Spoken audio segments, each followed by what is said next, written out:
네, 지금까지 대통령 관저 앞에 저희 취재기자 상황이 전해드렸습니다. 이번에는 용산의 대통령실로 한번 가보겠습니다.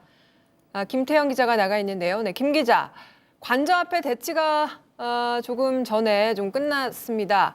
경호처가 결국 물러서지 않으면서 영장 집행은 불발이 됐군요. 네, 공조보는 조금 전 공지를 통해 대치 상황이 계속되고 영장 집행이 불가능하다고 판단해 집행을 중지했다고 밝혔습니다.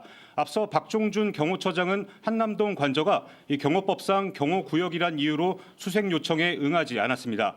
경호법 제5조에 따르면 경호처장은 경호 업무에 필요하다고 판단되는 경우 이 경호구역을 지정할 수 있다. 경호 목적상 불가피할 경우 경호구역에서 출입 통제 등 위해 방지 활동을 할 수 있다고 되어 있습니다. 그러니까 경호처는 대통령을 체포하려는 공수처의 영장 집행을 위해 요소라고 보는 겁니다.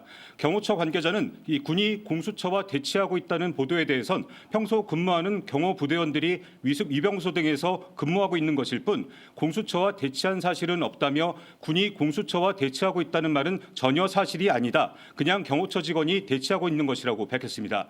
이 길어질 것만 같았던 대치 상황은 일단락됐습니다. 어찌됐든 법원이 합법적으로 발부한 영장 집행을 방해하는 행위가 오히려 불법이란 지적이 많고 이 때문에 향후 경호처의 오늘 대응을 두고 적법한지 논란은 불가피할 전망입니다. 경호처가 이렇게 무리하게 체포영장 집행을 막았던 이유 무엇일까요? 네, 경호처가 물리적 충돌까지 불사하며 체포영장 집행을 막는 배경엔 윤 대통령이 있을 것으로 추정됩니다. 경호처는 앞서 체포영장 발부 직후 적법 절차에 따라 경호 조치를 하겠다. 원론적 입장을 냈지만 대통령 안위가 경호의 최우선 목적인 만큼 영장 집행에 순순히 응할 가능성은 낮았던 게 사실입니다.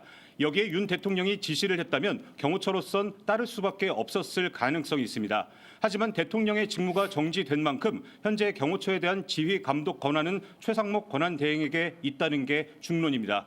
최 대행 측은 법과 원칙에 따라 관계 기관들이 잘 처리하길 바란다는 입장만 냈을 뿐 현재까진 적극적인 중재 의사는 없는 것으로 보입니다. 따라서 윤 대통령의 의지로 경호처가 움직였다면 윤 대통령 또한 오늘 상황에 대해 책임이 따를 수밖에 없다는 지적이 나옵니다.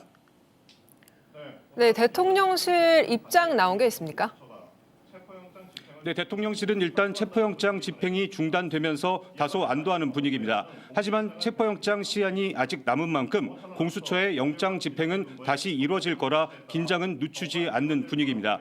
대통령실은 앞서 오늘 오전 정진석 비서실장 주재로 수석급 참모들이 회의를 열고 오늘 관저 상황을 공유하고 대응책을 논의한 것으로 전해집니다.